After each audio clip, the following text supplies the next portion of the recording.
শামাইলে তিরমিজির মাঝে উল্লেখ করা হয় আমার নবীর হাঁটাও বড় সুন্দর, আমার নবীর চলাফেরাও বড় সুন্দর, আমার নবী হাঁটলেও সুন্দর দেখা যাইতো, বইসা থাকলেও সুন্দর দেখা যাইতো, শুয়া থাকলেও সুন্দর দেখা যাইতো। নবীর নাকটাও বরণ আছে শামাইলে তিরমিজি, নবীর নাকও সুন্দর, নবীর চোখও সুন্দর, নবীর দাড়িও সুন্দর, চুলের ব্যাপারেও বর্ণনা আছে, নবীর মাথার চুলটা বড় কুকরুনো ছিল, বড় সুন্দর। আল্লাহ বলে সুন্দর হবে না কেন? আমার দুস্তর চাইতে সুন্দর কিছু আমি আল্লাহ বানাই নাই। আল বিদায়া ওয়ান নিহায়াতে এমন একটা ঘটনা আছে, রাসূল যখন মদিনায় চলে গেল, মরুভূমির প্রান্ত, হঠাৎ করে জঙ্গলার একটা বাঘ আইসা একটা ছাগলের বাচ্চা নিয়ে গেছে। ছাগলের বাচ্চা যখন নিয়ে গেল, সেও সাহসী, সেও পিছনে পিছনে গেছে। দূর বহু দূর পাহাড়ের উপরে গিয়ে বাঘ উঠছে, সেও পিছনে দৌড়ে দৌড়ে গেছে। নুরুল ইসলাম খান সাহেব হুজুর দামাত বারাকাতুহু আলিয়ার মুখ থেকে এইভাবে শুনছি, বাঘের গালে তাপ্পর দিয়া কয়, ছাগলে বাচ্চা যা আনছো সেটার মালিক কে? আমি তোরে দিয়া দিতাম। এই এটার মালিক আমি না, ছাগলে বাচ্চা দিয়া দেয়। বাঘের যখন তাপ্পর দিছে, বাঘও মানুষের ভাষায় কথা বলা শুরু করছে। সুবহানাল্লাহ। বাঘ ডাক দিয়া কয়, আজকে 3 দিন ধরে 7 দিন ধরে অনাহারে আছি, কিচ্ছু পাই না, ভাবছিলাম পাহাড়ের চূড়ায় বসে তোর ছাগিটারে খামু, তৃপ্তি সহকারে খামু, দিলি না। যুবকটা আশ্চর্য ব্যাপার, বাঘে কথা কয় মানুষের মতো, বাঘে কথা কয় মানুষের মতো, আশ্চর্য। বাঘটা এমন সময় ডাক দিয়ে কয়, আমার কথা শুই না আশ্চর্য হচ্ছ? এর চাইতে আরো আশ্চর্যের খবর কি তোমার জানা আছে? সুবহানাল্লাহ। বাঘে যখন বলে আমি কথা বলছি, এই জন্য আশ্চর্য হইস, এর চাইতে আরো আশ্চর্যের খবর কি তোমার জানা আছে? কি খবর? তুমি কি জানো না শেষ জামানার শেষ নবী মুহাম্মদুর রাসূলুল্লাহ সাল্লাল্লাহু আলাইহি ওয়াসাল্লাম মদিনায় পদার্পণ করেছে? এইটা কি তুমি জানো? খ্রিস্টান ধর্ম, ইহুদি ধর্ম সব ধ্বংস হয়ে যাবে, মুহাম্মদ বিজয় হবে। সে বলে তোর কথা কি সত্য? বলে হ সত্য। তাহলে চললাম। রাঙ্গা তরবারিটা উঁচু করে ওই রাকাল সুজা মদিনার ভিতরে চলে আসছে। মদিনার আনসার সাহাবাদেরকে জিগা, এই তোমাদের মাঝে নাকি মুহাম্মদ আসছে? মুহাম্মদ? বলে হ। কই মুহাম্মদ কই? বলে কেন? মুহাম্মদের কাল্লা নিতে আসছি। বলেন না নাউজুবিল্লাহ, মুহাম্মদের কাল্লা নেওয়ার জন্য আসছি। মুহাম্মদ কই? মদিনার মানুষ বলে, মুহাম্মদ রে চিনো না, মুহাম্মদ রে দেখো নাই, কাল্লাই কেমনে নিবা? সব যখন যুদ্ধের প্রস্তুতি নেয়, রসুল আওয়াজটা শুই না বলে, তারে মাইরো না, আমার বরাবর পাঠাইয়া দাও, আমার নিকট পাঠাইয়া দাও, সে আমার সামনে চলে আসুক। ওই রাকাল, ইহুদি রাকালটা রসুলের সামনে গিয়ে দাঁড়া। ইহুদি রাখাল বলে, আমি তো তরবারিটা উঁচু করে রসুলের সামনে গিয়েছিলাম কাল্লা আনবো, যেই মুহাম্মদের চেহারাটা দেখছি, কন্যা সুবহানাল্লাহ। ইহুদি রাখালটা বলে, মুহাম্মদের চেহারাটা দেখে আমার সব পরিবর্তন হয়ে গেল। তাকায় দেখি এইটা তো মানুষ হতে পারে না, মনে হয় যেন আকাশের চাঁদ। সুবহানাল্লাহ, এত সুন্দর, এত সুন্দর। হাত থেকে তরবারিটা ছেড়ে দিলাম, মন ভরে ওই মানুষটার চেহারাটা দেখে নিলাম। ডাক দিয়া বললাম, মুহাম্মদ। আশ্চর্য হয়েছিলাম বাঘের কথা শুই না, এর চাইতে আশ্চর্য হইলাম তোমার চেহারা দেখা। কারণ তোমার চেহারা বলে তুমি মিথ্যাবাদী না, মিথ্যাবাদী না। হাত বাড়ায় দিলাম, কালিমা পড়ায়া মুসলমান বানিয়ে দাও। আল্লাহ বলে, ওয়ারাফা'না লাকা যিকরাক, আমার বন্ধুর সম্মান আমি আল্লাহ দুনিয়াতে আসার আগেও বাড়াইলাম, আসার পরেও বাড়াইলাম, শেষ পর্যন্ত বাড়াইলাম। জানো, দুনিয়া যতদিন থাকবে আমার বন্ধুর সম্মান ততদিন থাকবে। আমি আল্লাহর সম্মান যতদিন, আমার বন্ধুর সম্মান ততদিন। বলেন তো, আল্লাহর কোনো দিন কয় আছে? আল্লাহর নাই এমন কিছু আছে? আল্লাহর সব আছে। সাদির কথা এটা, আমার নবীর ক্ষেত্রে আমি কি আর কইমু। শেখ সাদি লম্বা সময় এক জায়গায় ভাষণ দিয়া লাস্টে এই কথাটা বলছে যে আমার নবীর ব্যাপারে আমি কি আর কইমু, আমার সার নির্যাস এইটাই যে আল্লাহর পরে যার স্থান রসুল সেই স্থান। সুবহানাল্লাহ, আল্লাহর পরে যার স্থান রসুল সেই স্থান। হালেমাতুস সাদিয়া বলে, আমরা যখন সবার আগে বাড়িতে চলে আসছি, আসার পরে আমাদের সাগি যেইগুলির ওলানে দুধ ছিল না, দুধে ভরপুর, আমাদের উট উটনি গাদা গাদি যেইগুলি ছিল, গাদি উটনি যাদের ওলানে দুধ ছিল না, দুধে ভরপুর। আমাদের দেশেও বড় দুর্ভিক্ষ চলছিল, মহামারী চলছিল, মরুভূমির প্রান্তর ঘাস নাই। আমার রাখালগুলি আমার সাগিগুলিরে যেই জায়গায় নিয়ে যাইতো, জমিনে ঘাস নাই কিন্তু পেট টাইট ফিট। আমার মোহাম্মদ, শিশু মোহাম্মদ আমার ঘরে আসার পরে আমার পশুগুলিরে যেই জমিনে বিচরণ করাইতো, ঘাস নাই কিন্তু পেট ভরপুর, ওয়ালান দুধে ভরপুর। প্রতিবেশীরা বলে, এই হালেমার রাখাল যে জায়গায় রাখে আমরা একটু ওই জায়গায় রাখো। একসাথে রাখতে রাখলো, কিন্তু ফায়সালা তো দুনিয়ার জমিনের না, ফায়সালা হলো আল্লাহর। জমিন তো ইচ্ছা করলেই গাছ রোপণ করতে পারবে না, গাছ দিতে পারবে না, ইশারা লাগবে আল্লাহর। বলেন তো আমরা যে জমিনের ধানের বীজ ফালায় আসি, ইচ্ছা করলেই কি চারা হবে না আল্লাহর হুকুম লাগবে? আল্লাহর হুকুম ছাড়া ধান থেকে জ্বালা হবে না। আল্লাহর হুকুম ছাড়া মাটির নিচে বীজ রাখলেই গাছ হবে না, গাছ হতে গেলে হুকুম লাগবে কার? হালেমা বলে, আমার শিশু মোহাম্মদ এত বরকত, আমরা উনি আসার পরে আমাদের সব পরিবর্তন হয়ে গেছে।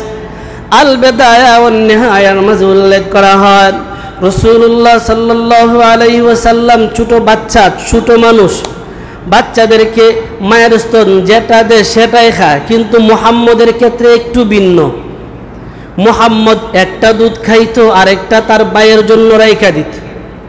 হালেমা বলে, মাঝে মাঝে পরীক্ষা করার জন্য ওইটাতে তার মুখ দিতাম, খাইতো না।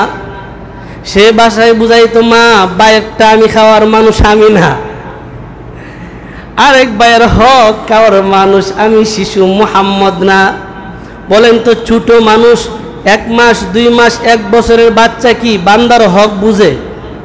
1 বছরের 2 বছরের বাচ্চা তো কার হক কোনটা বুঝার কথা না।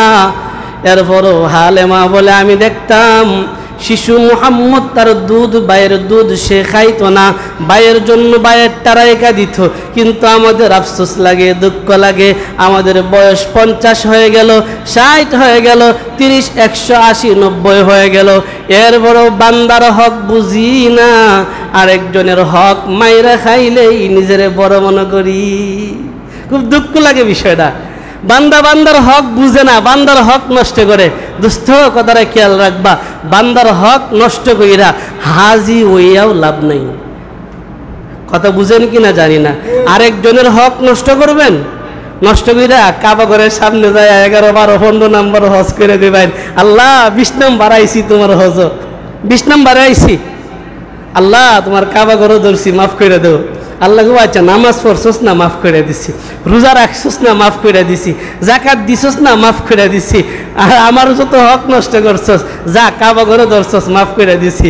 কিন্তু যার হক, যে বান্দার হক নষ্ট করে আইছস, আমি আল্লাহ মাফ করবো না। সাবধান, বান্দার হক নষ্ট করেন না। নষ্ট কইরা হয়তোবা নষ্ট করবেন যাতে মাফ চাইলাইমু, হয়তোবা মাফ চাওয়ার সময় পাইতেন না। ডাকাইতে পাইছে তারা, ওই যে আমাদের উজিরপুরি বক্তা আছে, ডাকাইতে পাইয়া গ্লাসটা খোলার পরে বলতেছে, যা আছে সব দিলাম। কি আর করবো, বেড়াও যা আছে মোবাইল টোবাইল টিহা টোহা সব দিছি। লাস্টে হুজুর আমি কি আপনার কোনো কষ্ট দিছি? ডাকাইতে সব নিয়ে কইতেছে, হুজুর আপনারা কি কোনো কষ্ট দিছি? আপনার সাথে কোনো রাব ব্যবহার করছি? সব নিয়েছে। বড় হুজুর আর কি করবো? না রে বাবা, কোনো কষ্ট দিছিস? এটা কি মন থেকে কষ্ট দিছস না কইছে না অভিশাপের বস্তারা ডাইলা দিছে? আল্লাহর হস্তে অনুরোধ করি, আমাকে সাথেই দোষ কি? আমি আপনাদের সাথে দোষ কি? আপনার বন্ধুর সাথে দোষ কি?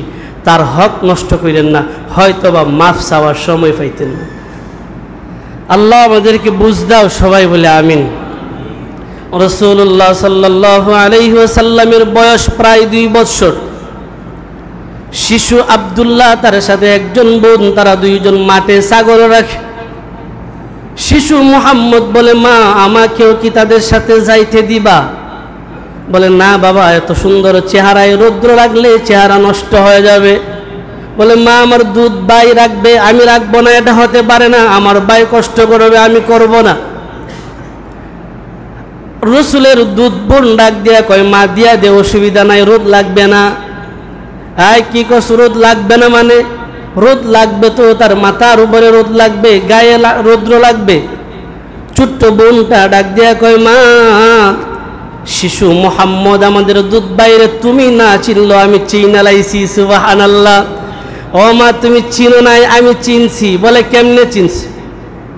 ও মা আমি একদিন তোমার অজান্তে বাইরে নিয়েছিলাম, জানো বাইকে রৌদ্রের মাঝে রাখছি, তাকায় দেখি রোদ নাই। সুবহানাল্লাহ। ছোট্ট মানুষ, বাইটারে রৌদ্রের মাঝে বসায় রাখছি, আর উপরের দিকে তাকায় দেখি একটা মেঘের কণ্ড উনারে ছায়া দেয়। সুবহানাল্লাহ। উনার মাথায় মেঘ লাগে না। আমি দূর থেকে বাইটারে ডাক দিলাম, ভাই চলে আসো। সে যখন আমার কাছে আসছে, সে যখন চলে হাঁটে, তার উপরে মেঘের কণ্ঠটাও যেন হাইটা হাইটা যায়। সুবহানাল্লাহ। মা আমার ভাইটারে আমাদের সাথে দিয়ে যাও, রৌদ্রের ভয় নাই, রৌদ্রের ভয় নাই, কারণ আমার ভাইয়ের মাথার উপরে তো রৌদ্র লাগেই না। আমরা দুইজনের গায়ে রৌদ্র লাগে, কিন্তু মুহাম্মদের গায়ে রৌদ্র লাগে না। সে যে জায়গায় দাঁড়া, ঠিক মাথার উপরে একটা মেঘের কণ্ঠ এসে যায়।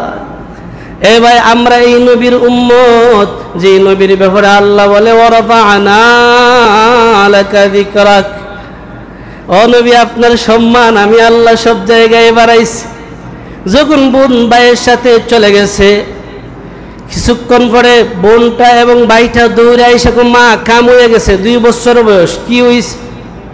দুইজন সাদা পোশাকধারী মানুষ আইসা বাইরে জমিনে শুয়াইছে, পেট বুক চিরা লাইছে, যে ওপেন হার্ট সার্জারি যাকে বলা। ও মা তার বুকটা চিরা লাইছে, পেটটা চিরা লাইছে, জমিনে শুয়ায় রাখছে।